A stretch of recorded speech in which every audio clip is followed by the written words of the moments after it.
Kaixo eta ongi etorriak gaurko saiora. Gaurkoan, Baso Biziak plataformako Edu Zabalarekin hitz egingo dugu. Eta ondoren, Nafar Ateneoko Ines Kastiella etorriko da platora. Dena den, lehenago, has gaitezen betiko edukiekin. Ikus ditzagun gaurko efemerideak. 1527ko ekainaren 21ean, Niccolò Machiavelli italiar filosofoa hil zen. Gainera, ekainaren 21ean ere, baina 1882an Luis Companys Illober politikari eta abokatu kataluniarra jaio zen. Eta azkenik, gaurkoa bezalako egun batez ere, 1905ean Jean-Paul Sartre frantziar filosofoa jaio zen. Jarrai dezagun gaurko lerroburuekin.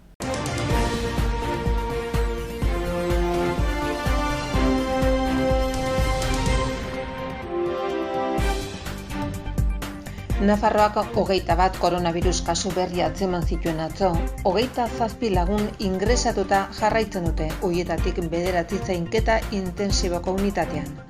Nafarroak Teresa Katalan konpositoria saritu du nazioartean ikertzaile irakasle eta konpositore gisa duen garrantziagatik.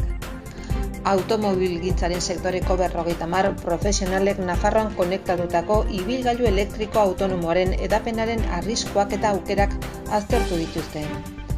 Nafarroko gobernuak Irunberrin industrialde berri bat eraikitzeari ekin dio, Aurre Pirinioan industria suspertzeko. Aroztegiako proiektuaren kontrako 10 ekintzaile inputatuak izan ziren Elizondotik Lekarrozera egindako manifestazio jendetxoaren biharamunean. Ondoko asteetan bertze 25 lagunek jaso dituzte isun administratiboak. Ingurumenak basogintzaren eta biodibertsitatearen konserbazioaren arloko 14 jarduera jarriko ditu abian, 7.500.000 euroko balioarekin. Euskal presoa bizirik eta etxean nahi ditugu lelopean manifestazio egin zen larunbatean Iruñan. Nafarroko ospitalguneko elako taldeak 78 paziente hartatu zituen iaz.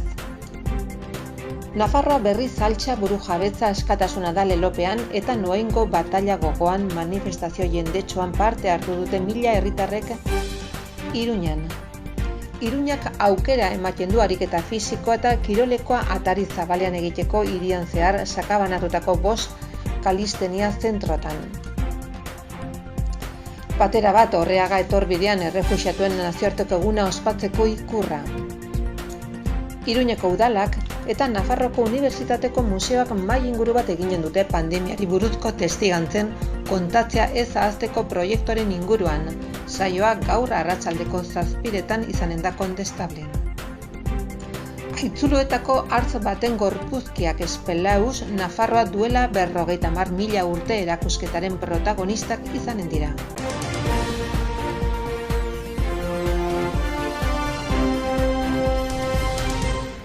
Astehontako agenda errepasatzen jarraituko dugu. Asteazkenean, boio bertso saioa eginen dute 6:30 erraldoien txokoan. Irati Alkantarilla, Saioa Alkaiza eta Eli Pagolak hartuko dute parte.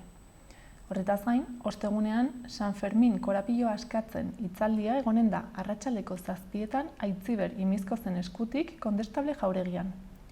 Ostegunean ere, baina 7:30 Ibilbedi taldeak kontzertua eskiniko du Oko Andra plazan. Eta azkenik, larunbatean goizeko 12:00 Jagoikoa eta Rege Zaharra kontzertua izanen da Katakraken. Gaurko komunikabideen azalak aztertzera joango gara orain. Diario de Notiziasekin hasiko gara. Titularra, Nafarroan 10 urtean larruazaleko minbiziaren kasuak 150 hazi direla da. Argazkia, selektibitatean bikaintasuna lortu duten ikasleak ageri dira.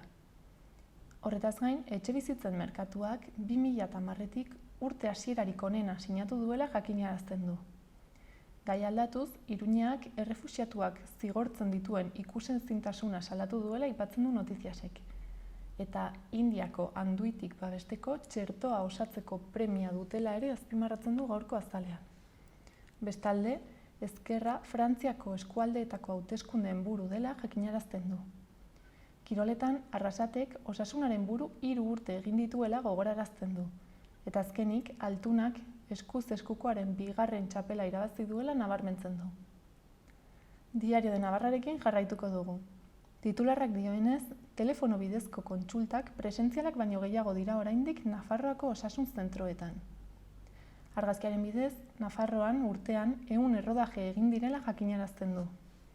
Horretaz gain, Nafarroan koronavirusak ingresatuta 27 pertsona daudela aipatzen du, eta horietatik 9 ziun.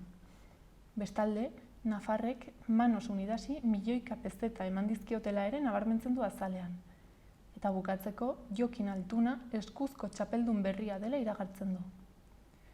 Gararen azala aztertzera pasako gara. Eskuineko aliantzaren ondoren, Euskal Herria bai bigarren indar gisa agertzen dela azpimarratzen du egunkari honek. Eta horretaz gain, Jokin Altuna txapeldun handiari eskaintzen dio azaleko argazkia. Eta Euskal Herria irratiarekin bukatuko dugu. Albiste nagusia, Aroztegiaren aurkako kanpaldia egin zuten ekintzaileei 20.000 euroko isunak ezarri dizkietela da. Bestalde, Nafarroan iazko uztailaren 14tik izandako kasu kopururik baxuena erregistratu dutela jakinarazten du, 21. Eta azkenik, parlamentuak 1978ko Sanferminetako gertakariengatik ardurak eskatzeko aukera aztertuko duela ere aipatzen du komunikabide honek. Ikusitzagun orain gaurko eta biharko eguraldien iragarpenak. Gaur, arratsaldean fronte bat espero dugu. Goizean eguzkitsu egongo da eta ateri eutsiko dio. Arratsaldean ordea lainotu eta euritara joko du, bereziki ipar isurialdean. Egunaren lehen partean hego-mendebaldeko haizea ibiliko da eta eguerditik aurrera mendebal ipar mendebaldera egingo du, kostaldetik hasita. Temperatura maksimoak 21-23 gradura iritsiko dira, baina arratsaldean freskatu egingo du. Eta bihar, asteartean, depresio bat eta hari loturiko frontea gertu egongo dira eta euria espero dugu. Zeruan hodeiak izango dira nagusi eta euria egingo du. Noizbehinka, zaparrada mardulak bota ditzake. Izan ere, baliteke trumoi ekaitzak izatea. Temperatura maksimoek behera egingo dute berriro ere, eta mendebal ipar mendebaldeko haize biziak are gehiago handituko du freskura sentsazioa.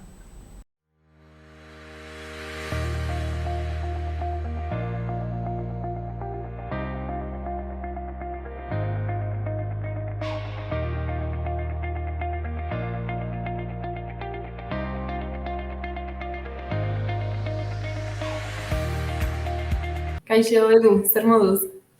Bueno, oso ondo. Bueno, konta iguzu pixkat zuek, ez? Baso biztiak plataforma sortu duzue, zenbait eragile desberdin elkartuta, ez? Eta, bueno, konta iguzu pixkat, ez? Zergatik sortu duzuen plataforma zein den helburua? Bueno, hau sortu genuen aurten martxo aldera, eta ikusi genuen baso biziak taldea sortzen ari zirela herri gehien bat, 3 probintzietan, bai? Eta orduan ikusi genuen, hori interesgarria esango litzatekeela, denok nolabaiteko amankomuniateko proiektu hori, batera jartzea eta pixka bat elkarrekin abiatzea bide bat ikusteko, noraino iritsi gaitezken eta pentsatuz elkarlanak beste emaitza interesgarriagoak eman ditzakela. Baso biziak, zergatik gaur egun basoak hilda daude?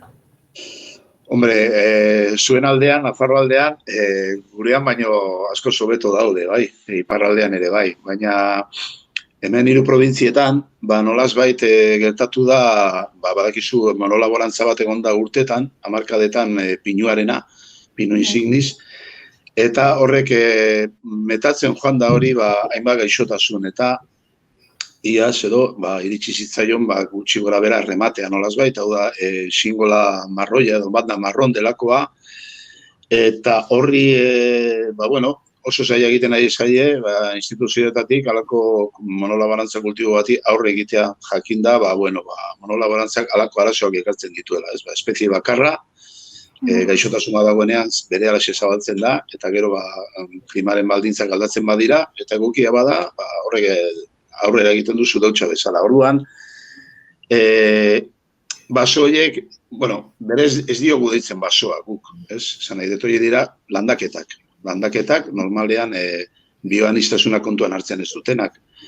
Orduan guk aldarrikatzen duguna da baso biziak, zeren gure kontzeptua basoarena eta biziarena beste bat, hau da baso anitza, bertakoa aldala, eta beste erantzun bat ematen diola gaur egun nahi modan dagoen erresilentziari, CO2aren harrapaketari, lurraren babesari, uraren mantenuari, bioaniztasunari, faunari eta bar. Beste horiek, landaketa horiek, bai fauna eta bai flora murrizten duten nabarmen. Eta zer esanik ez, pinuari, eukaliptoarekin erantzuten ari direnean alternatiba gisa edo.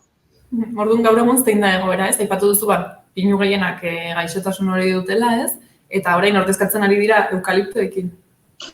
Bai, zenbait lekutan ez dute esaten, erakundetatik ez da esaten ordezkatu behar duzue hau, ez? Baina ikusten ari gara, adibidez ni Eibartarra naiz, eta Eibarko baso bizian taldean nago, eta ikusten ari gara, Deba Baiaran nahi zuzen, pinadi asko dauz, betidanik egon dira, eta ordezkapen batzuk ematen ari direla.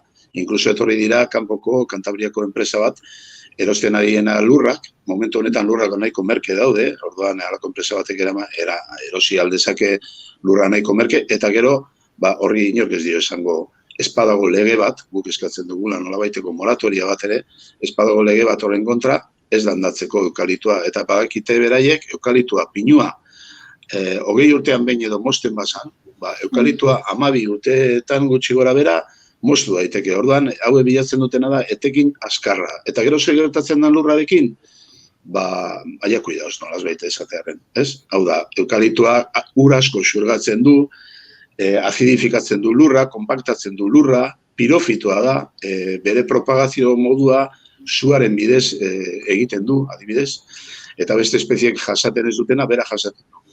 Orduan, badaude elemento pilo bat, oso arriskutsutzat jotzen dutenak halako joerak ematea, ez? Eukaliptuari, debekatu ez, baina baita ere, bultzatu ez, baina debekatu ez da ere, ez? Eta orduan, makina bat jenderi esaten badiozu, urtetan pinuarekin egin dutena, orain eukaliptuarekin askarrak hor dezaketela, garbi dago zer egingo duten. Baina, ezagutzen badituzte ere, ez, kalte dituen, gaur egun ikustu ez, geroz eta gehiago badago nolabait kanpaina bat eukaliptoaren aurka, ez? Bai, horre guk esan behar dugu, leporatzen zaigu, gu garela antiespezistas, ez? Guk eukaliptoarekin ez daukagu inongo arazorik, espezia ez da gure arazoa. Arazoa da, espezie hori erakunde batzuk edo enpresa batzuk nahi dutenean modu monolaborantza moduan, modu masiboan eta basogintza industrialarekin eta beste elementu garrantzitsua matarrazaren bidez hori etekin askarra ateratzea. Gu eukaliptoa edo ez dakiz esan beste zugaiz bat ez dugu konsideratzen gure etxaia. Asuntoa da hori bultzatzen dutena modu horretan, basogintza industrial horretan, hori da arazoa, bai. Eta ezagutu, hori da gure lana, ez? Ezagutzera eta kontzientziatzera eta sensibilizazio lan bat egitea eukaliptoak eta monolaborantzak oroar dakarren kalteekin, batzuk esan dute. Onurak ere badauzkate, bai, batzuentzat, baina gizarteari osotasunean begiratuta, onura baino kalte gehiago dauzkate gure ustez. Orduan, hor dago gure lan esparrua, ez? Sensibilizazio horretan. Beste batzuk kontatzen ez dutenak, gu kontatzea. Orduan zuen ustez, ze araudi edo ezarri beharko litzateke? Horre egon zan EAen, halako enkargu bat egin zitzaion Arturo Elosegiri eta Arantzadi elkarteari egin zezaten halako azterketa bat, ikerketa bat, egia eukaliptua nolako espezie horre zer kaltea eragin dezaken gure lurretan eta bar. Eta egin zuten, baina gorde egin zuten kajoi batean, zeren, arazoa da, konsideratuta dago da Espainia mailan espezie inbaditzaile bezala, baina laugarren puntu bat ezarri zioten, hau da, baina horrek ondorio ekonomiko positiboak ekartzen baditu, orduan ez da konsideratzen espezie inbaditzaile. Orduan horren arabera oso zaila da eukaliptoa edo beste inbaditzaile bat sartzea katalogo horretan. Orduan gu bitartean hori argitzen den bitartean, bizbait argitzen baldin bada, zeren hor interes oso handia daude. Egurri industriak indarra handia dauka asunto honetan. Da hori mugitzea, baina guk eskatzen duguna da moratoria bat zikiera. Gu baino lehen, Galizian ere, gu baino esko zuperago dauden beste lurralde bat horretan eta eskatu zuten, udaletxe bat, udaletxeak, eskatu zuen moratoria bat ezartzea.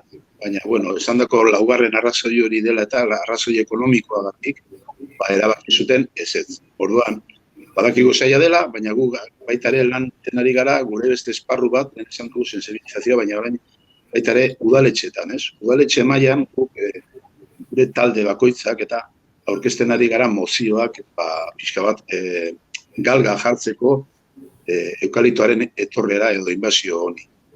Eta hori da gure beste esparru interesgarri bat, hau da, udalerri mailan mobilizatzea jendea eta erakundeak, udalekoak, batzuk posizionatu dira, eta garbi izan dute ezetz, beste batzuei kostatzen zaie, eta hor gabiltza hori da gure borroka. Orduan, udaletxek nolabait geldiarazi dezakete hau, ala?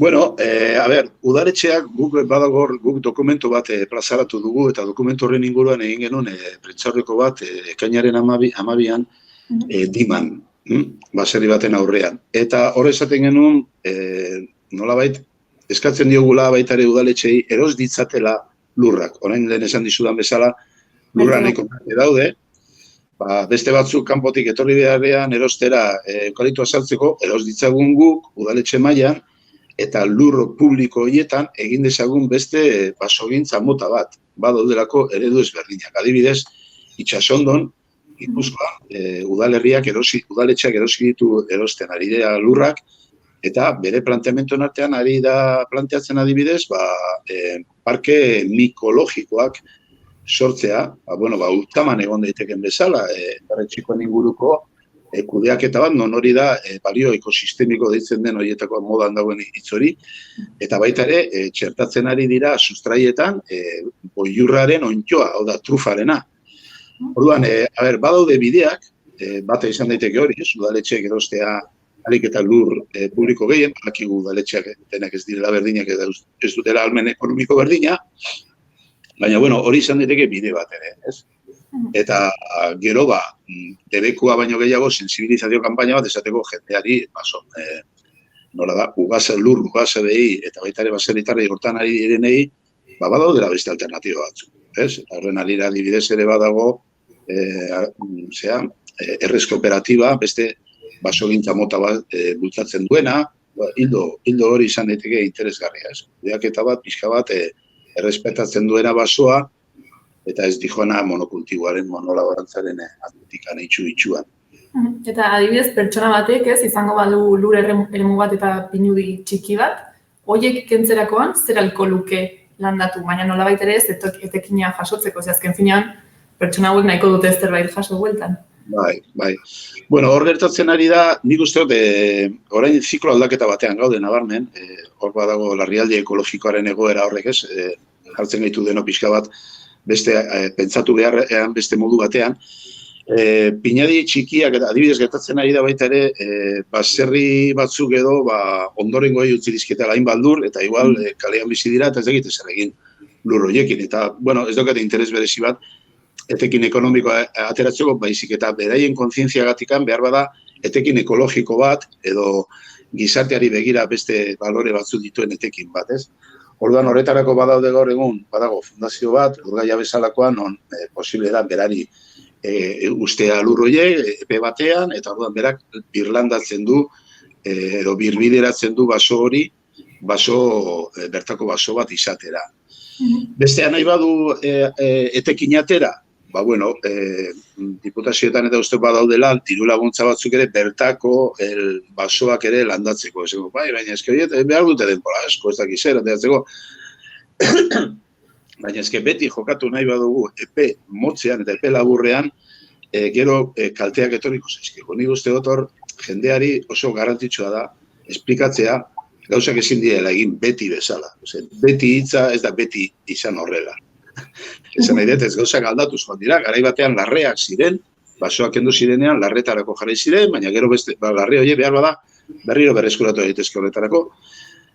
Orduan eskatzen du kontzientzia pixka bat aldaketa bat, badakit zaila dela, prozesu luzea dela, baina hori da guretzat bide garrantzitsu bat, esplikatzea jendeari, izu beha, 10 urte barru, eukiko duzu etekin eukaliptoarekin, baina eske ondatuko duzu lurra, eta agortuko dituzu hainbat iturri, eta bar.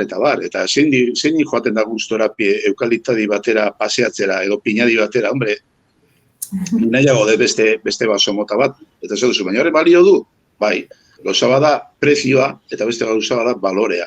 Eta balorea gaur egun, zerbitzu ekosistemikoien barruan da, eskaintzea jendeari, gizarteari, baita ere etekin ekonomikoa, bai, bilatu behar da noski, baina beste balore batzuk ere bada euskala basoak, ez? Eta orduan hori azaldu behar dugu jendeari.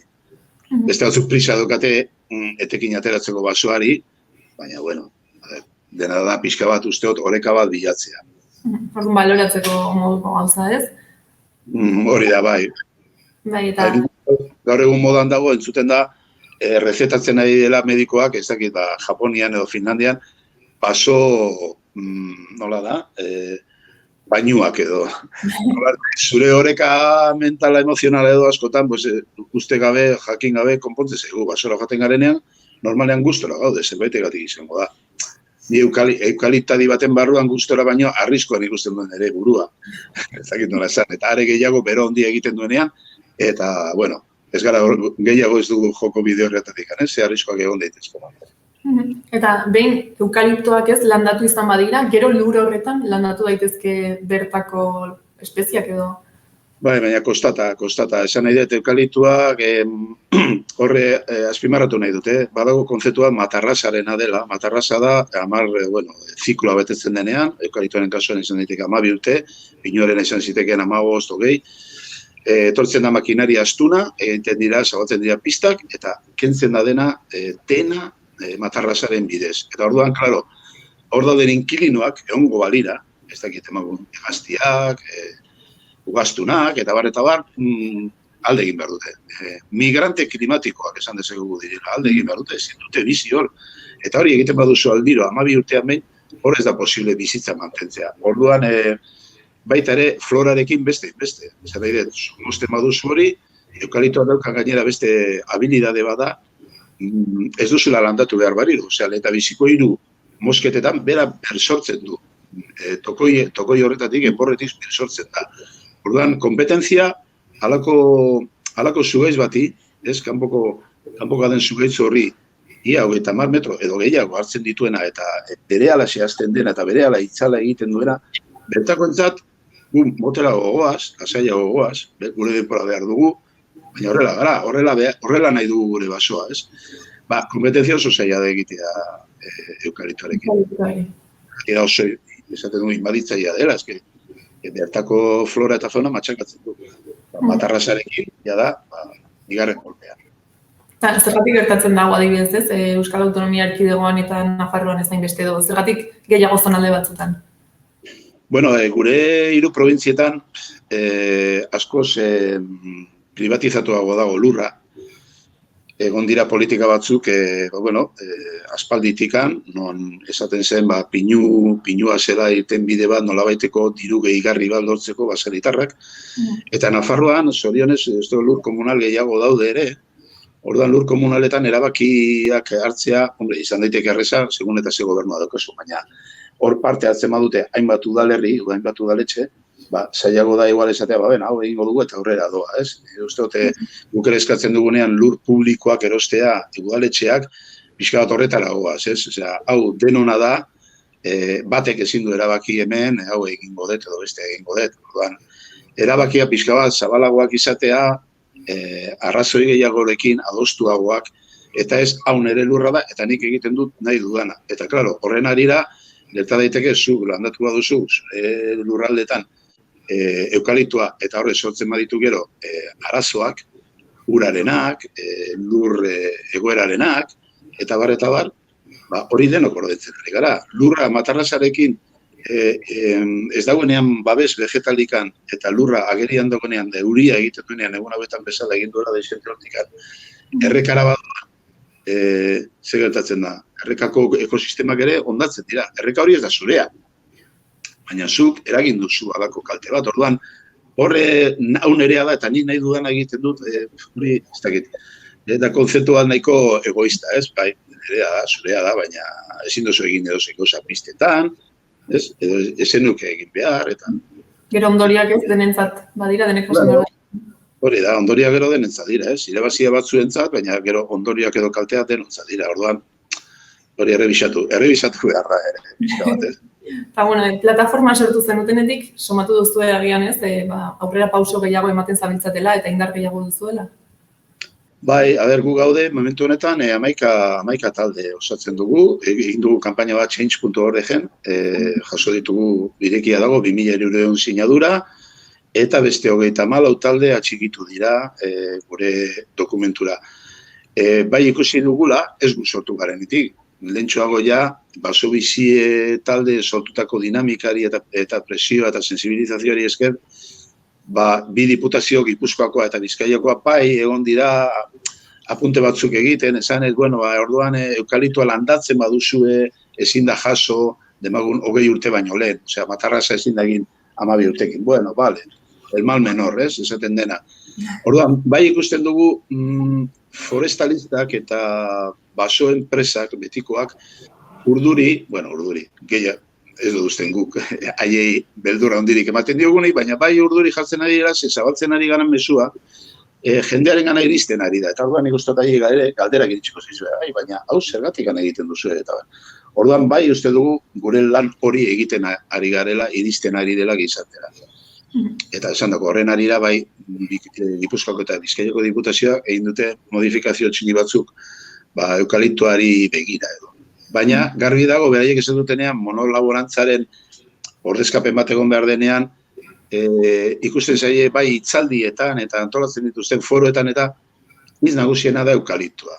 Hori nik uste hor barruan dutela, ideia hori hor dagoela, eta gu nahi duguna egin, pixka bat, galga lana. Orduan, etorkizunera begira, nolako ikuspuntua duzu? Bueno, dena da, gu geu nola jakiten du aldugun gure artean koordinatzea eta asmatzea pixka bat jendeari helarazten guretzat arazoak diren gauzak.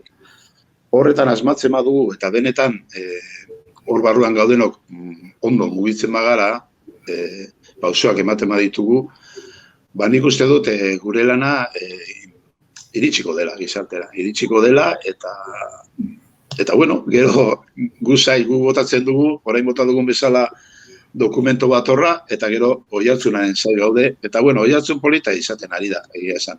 Bai komunikabidetan, eta bestela ere. Eta hor jarraitu behar dugu. Orduan, behintzat itxaropena ez, hau gelditzeko bai badagola. Hombre, gelditzeko ez dakit, zaila izango da gelditzea, 100%, oso zaila, baina ni uste sartu behar direla hori kontzeptu berriak, esatea jendeari ez gaudela betiko egoeran. Egoera klimatiko larrialdi egoera batean gaudela, eta ezin dugula pentsatu duela 20 urte, 30 urte pentsatzen genuen buru berarekin. Hemen beste erabaki potoloak hartu behar dira, bestela hemen batzuen arabera 10 urteren bueltan, sekulakoa daukagu, esaten dute aterrizaje forzoso bat, izango dugula. Orduan, salvesekin pueda, eta bitartean bakoitza bere dirutxoa bildu, horrela ez du funtzionatzen asunto honek. Hau globala da, eta maila lokalean eman behar ditugu urratsak, bai ala bai. Bestela ez dugu ezer konponduko. Ez dakitezia amaitzeko, ze mezu azpimarratuko zenuken edo zer esango zenuken? Gu ez dugula egiten ezeren kontra, ez espezien kontra, ezeren kontra, gu egiten dugula gure baso bizien alde, eta hor badagoela esparru oso zabal bat, berreskuratzeko, ez dakit, bere garaiko filosofiaren bat, nolabait nekazaritzarekin lotuta, behar bada eukaliptoarekin eta pinadiekin baztertu diren produzio sistemak, eta bar. Badagoela esparru oso zabal bat, hor lantzeko. Eta eukalipto ez dela gure etxaia. Gu ez duguna nahi da hori modu masiboan eta inongo zaintzari gabe, inongo kontroli gabe edatzea gure artean. Hori ez da onargarria, inolaz ere. Mila esker, Edu gurekin hitz egiteagatik, eta kontatzeagatik pixkat zertan zabiltzaten. Zuei, Xaloa Telebista. Eta beste bat arte. Bale, aio.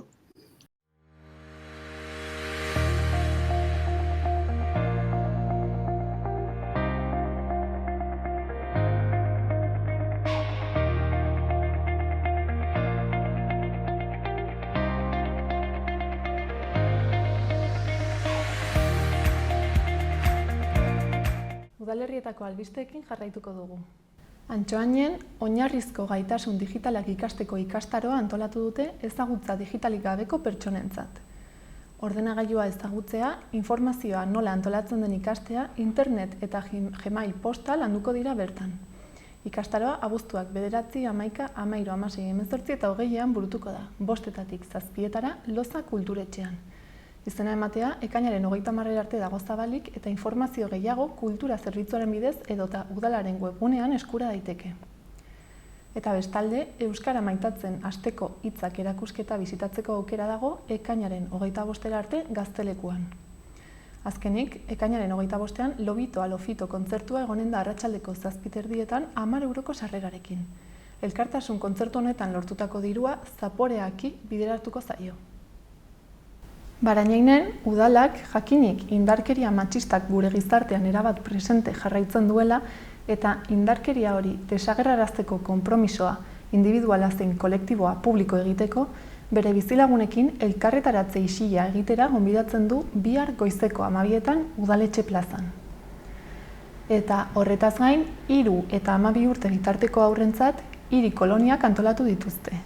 Kolonia hauek uztailaren 19tik abuztuaren 27 bitarte eskeniko dira, asteka eta goizeko 8:30 eguerdiko 2:30 izanen dira Alaitz ikastetxean. Izan emateak ekainaren 24tik uztailaren 2 bitarte egiten halko dira, eta erroldatuek 55 € ordaindu beharko dituzte aste bakoitzeko. Iruñearekin amaituko dugu. Iruñeak 5 zirkuitu ditu kalisteniako kirol praktika atari zabalean egiteko. Horrela ekidinez, disiplina honetan aritu nahi dutenek toki itxietara jo behar izatea.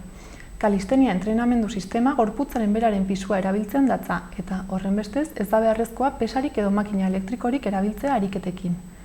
Egun, hiriko 5 parketan egin daiteke, berariazko zirkuituak baitaude. Milagrosa, Mendillorri, Buztintxuri eta Lezkairu auzoetan. Kalistenian aritzeko instalazioak helduei eta 1,40 metrotik gorako nerabei zuzendutako zirkuituak dira, eta ekipo finko batzuek osatzen dituzte, hala nola barra paraleloek eta posta finkoek, jauzi zaldiek edo abdominalak egiteko aparatuek. Aparatuak altzairu galbanizatuz eginda daude, dentsitate handiko polietinolizko taulekin eta antibandaliko erara diseinatuta daude. Aparatuak ainguratzen diren azalera hormigoizko lauzez zolatuta dago, baina erortzeko altuera duten aparatuen zatiaren gainean kautxozko segurtasun zoladura jarri da. Hirian instalatutako kalistenia zirkuitu bakoitzean kartel orokor bat dago, haien erabilera fisiko kirolekoa zehazten duten jarraibideekin. Kartel horri esker gainera erakustaldiak ikus daitezke bideoan QR kode baten bidez, zeina mugikorraren kamerarekin eskaneatu daitekeen baldin eta gailuak horretarako behar duen appa badu. Gainera, elementu bakoitzean integraturik dago azalpen piktograma bat.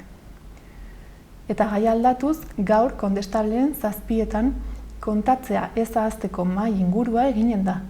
Pandemiari buruzko testigantzak biltzen dituen proiektuaren inguruko azalpenak emateko saioa. Proiektuan, Nafarroako Unibertsitateko Museoa eta Iruñeko Udala elkarlanean ari dira. Daily Fernandez, proiektuaren komisarioa izanen da saioaren moderatzailea, eta bertan parte hartuko dute Ines Olzan narratibetan adituak eta Daniel Franco idazle, editore eta ekimenaren sortzaileak. Laburbilduz, kontatzea ez ahazteko proiektuan 14 urtetik gorako nafarren idatzizko testigantzak jasotzen ari dira, COVID-19 buruzko beren bizi esperientzien gainean. Esperientzia kolektibo hori etorkizunerako gordetzea du xede, kontakizun pertsonalak bilduta, modu globalean islatze aldera pandemiak emozioetan eta gizartean izandako inpaktua. Maienguruan Fernandezek proiektua aurkeztuko du, eta Olzak narrazio teoriari buruzko zenbait gako helaraziko dizkie bertaratutakoei, eta sakon aztertuko ditu idazketaren ondorio psikologikoak eta haren inplikazio positiboak, emozioak ezagutu eta horiei aurre egiterakoan. Azkenik, Frankok idazketaren arloan duen esperientzia pertsonala partekatuko du. Iruñeko Udalak Nafarroako Unibertsitateko Museoarekin bat egin du proiektu honetan, eta herritarrei kolaboratzeko eskatu die haien bizipenen berri eman dezaten. Horretarako, gaztelaniaz edo euskaraz idatzitako kontakizunak aurkeztu behar dituzte, eta horiekin batera, bideo, audio edo irudi formatuko artxiboak ere erantsi daitezke. Bi erakundeek lankidetza hitzarmen bat sinatuta dute kultur jarduerak sustatzeko, hala hirian nola Nafarroako Unibertsitatearen museoan. Museoak entitate gisa beste zeregin batzuen artean azken urteotako historia kontatzen duen dokumentu oro erregistratu eta kontserbatzeko bete beharra du. Kontatzea ez ahazteko proiektuak xede dauka etorkizuneko belaunaldiek uler dezaten COVID-19 haren ondorioak bizitza konfinamendu garaian deseskalatze garaiko erreakzioa ez da denbora gehiago pasatzen utzi behar ikuspegia zabaltzeko. Horiek guztiak une erabakigarriak bilakatu dira eta aldaketak eragin dituzte, baita gaur egun ere, mundu osoan, hala hizkuntzan nola gizarte portaeran.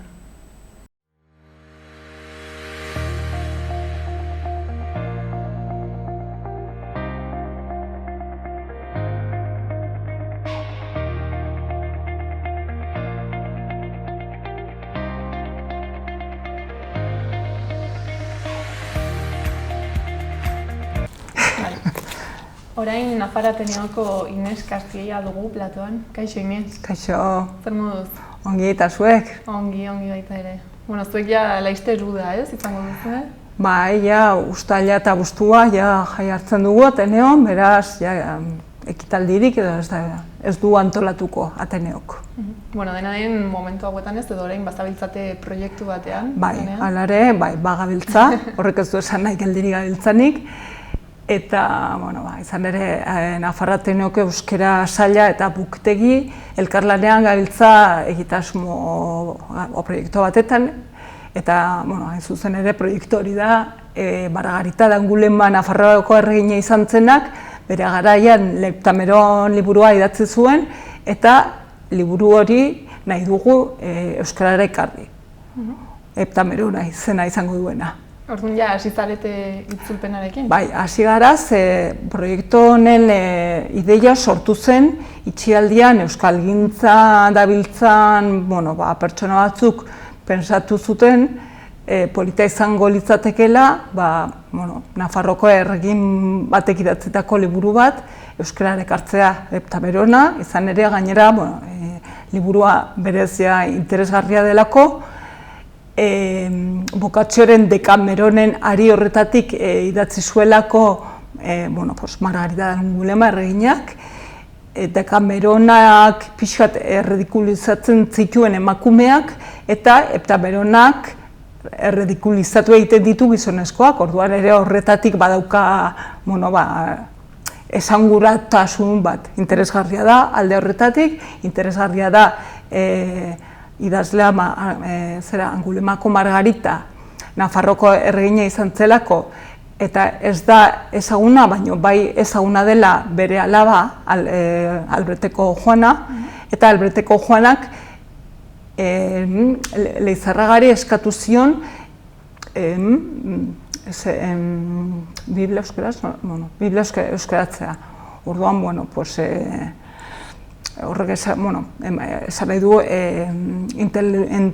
intelektualki oso emakume jantzia izan zela, bere ama Ana de Saboia izan zen, oso emakume jantzia izan zen, oso emakume aurrerakoia eta ekintzailea garaietarako, ze hitz egiten ari gara 1559 urteaz. Erdiaron, garai hartan etzen ohikoa, emakumeak olako gaietan aritzea, eta, egitasmoaren helburua ez da soilik liburu baten itzulpena egin eta liburu bat argitaratzarena, baizik eta ikusgarritasuna eman, liburuak daukan esanguratasun guzti horri, erregin batek idatzi zuela eta Nafarroko historiaren parte bat ere badela.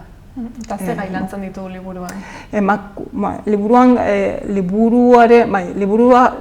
72 ipuinez osaturik dago, 7 ataletan banatuta dago, eta bertan kokatzen ditu idazleak, Angulemako Margaritak, kokatzen ditu 5 emakume eta 5 gizonezko, zeintzuk ekaitzaldi gogor batean, zubi bat hautsi egin omen zen eta harrapatuta geratu omen ziren. Orduan, protagonista horiek hor kokaturik garatzen ditu 72 ipuin.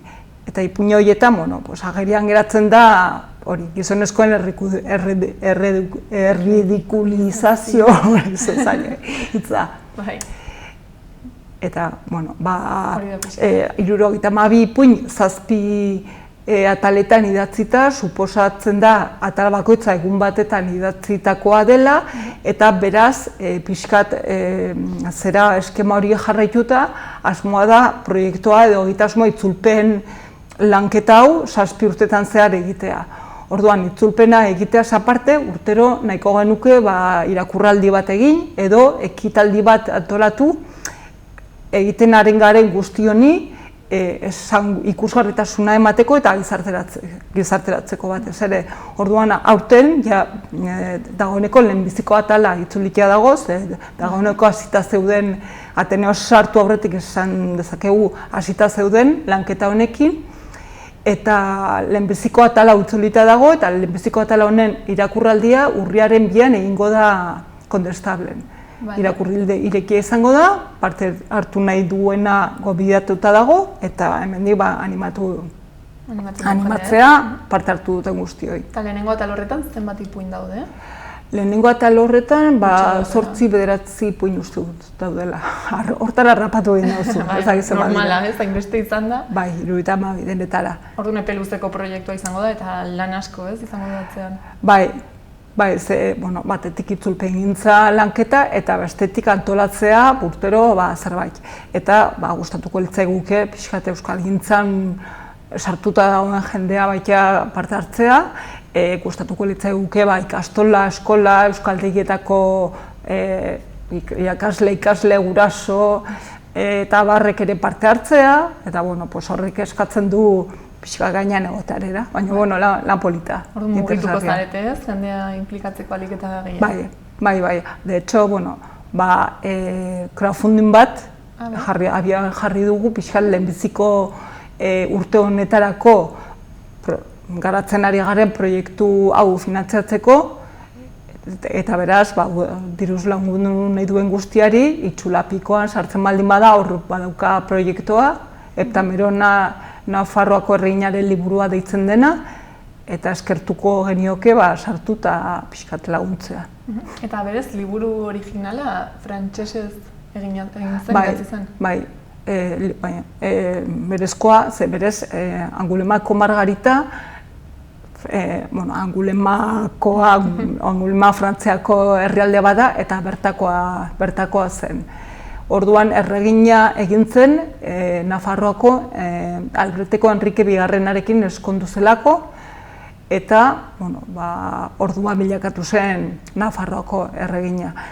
Liburua gainera 1512an eskondu zen Enrique Bigarrenarekin, eta liburua 1559an idatzi zuen, beraz Nafarroako erregina izan da. Aipatzekoa da baita ere, garai hartan idatzi zirela Kixote, zerbait zen Kixote, Shakespeare ere garai hartakoa zen, Shakespearek aipamena egin zion Nafarroari Margaritaren liburu honen harira, Simone de Beauvoirek ere gerora askoz beranduago ere aipatu zuen Margarita de Angulema, eta deitu zuen, feminismo intelektualaren aitzindaria.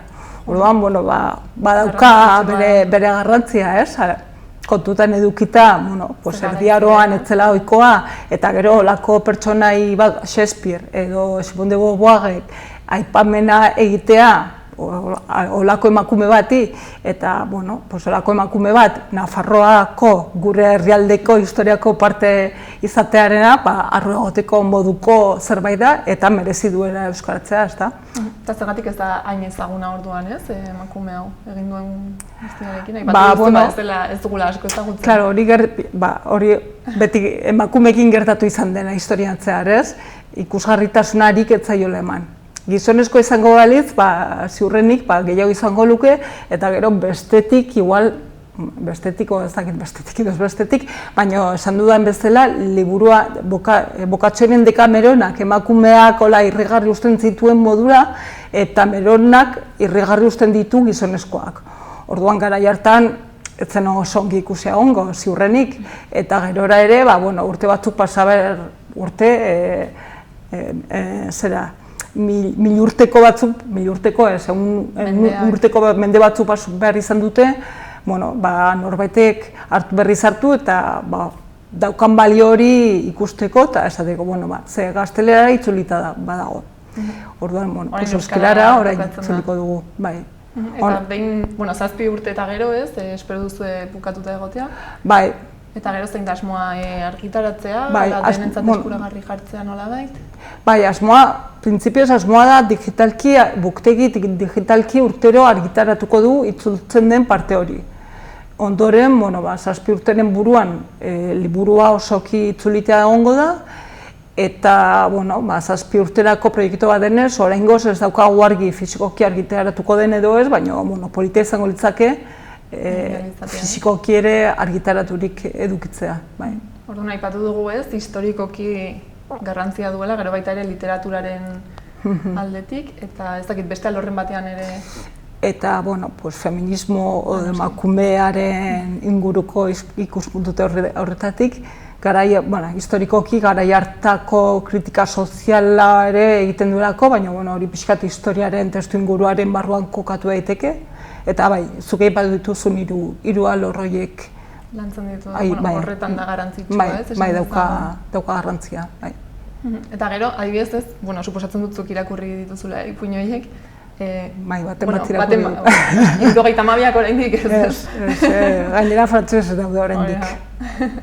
Eta erakargarriak dira irakurtzeko? Bai, erakargarriak dira umore puntu askorekin idatzi zuelako, ez da astuna egiten irakurketa. Umore puntu asko sartzen dizkio. Umoretik, kritika egiten dio, baina umoretik. Kritika soziala eta irrigarri usten ditu gizen, umoretik, noski. Baina atseginak dira irakurtzeko. Eta noski euskarara ekarrita, saiatuko gara irakurterrez zaitza erabiltzea ez gustatzen, baina bai jendeari erakargarri egingo zaion modu batean egitea gustatuko litzaigu. Hizkuntza nolabait erresa erabiliz. Bai. Eta gero nori egongo litzateke pixkat zuzendua, ez? Edo nork ahalko luke irakurri, aipatu duzun irakurketa horretara joan? Printzipioz gizarte osoari zuzendutako zerbait izango ditzateke, baina bai interesgarria iruditzegula ikastetxeetan, ikastoletan, euskaltegietan, pixkal lantzea, ez? Balioak badauzkalako, ez delako irakurgai soil bat, badauzkalako esanguratsu egiten dituzten hainbat parte, ez? Hainbat gauza. Orduan, gizarte osoari printzipioz, baina gustatuko litzaiguke, pixka da, akademiko arlo, euskaragintza munduan dabiltzaten leku horietan lantzea. Gaina nordaki ez agian gero ere historia klasean edo lantzen hasi daitezke. Baita. Gaina honek nolabait atea irekitzen du ez, emakumean nortzen ezagutzera. Bai, hori da. Hortan ere beti erregeak eta erreginak ere izango ziren, eta erreginek ere egingo zituzten gauzak. Adibidez, hemen dugu bat. Adibidez. Eta bere alabak ere, hori eskatu ziola Izarragari Biblia euskara itzultzea, beraz bere alabak ere jaso zuen bere amaren testigu txiki hori, ez? Ez ezakit agian bukatzeko, zerbait faltatu izan dena aipatzeko liburu honi buruz, besterik gabe agian hori aipatu duzuna finantzazio iturriak biltzen zabiltzatela. Hori lehenbiziko urte honetan itzulitako parte horren proiektua garatzeko, eta ez itzulpen edo argitalpen soinera bakarrik, baizik eta antolatu nahi ditugun ekimen horiek antolatu ahal izateko eta guzti hori finantziatzeko crowdfunding bat jarri dugula martxan, Itzulapikoa plataforman, orduan hor sartuta eta Merona Nafarroako erregin baten liburua, hor proiektu hartan sakatu eta hor dointza egiteaz aparte, nik kontatutakoaren buruzko informazio gehiago, zehatzago ere aurkitu daiteke. Badaude bideotxo batzuk ere baita eta atseginagoa. Primera, bueno, orduan behintzat ez, pixkat ikusteko, sar daiteke jendea. Bai.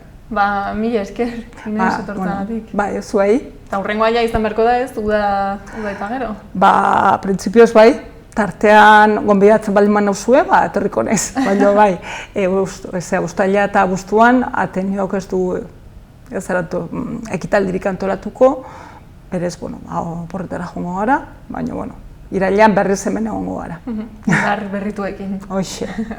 Ba, mila esker, bai, eta zuei, ongizan. ederki, zuek ere bai.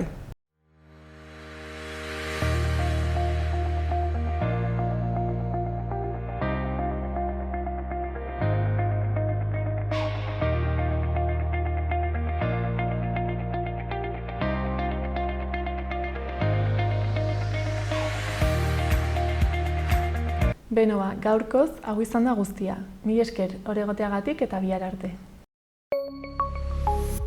Gobierno de Navarra. Nafarroako gobernua.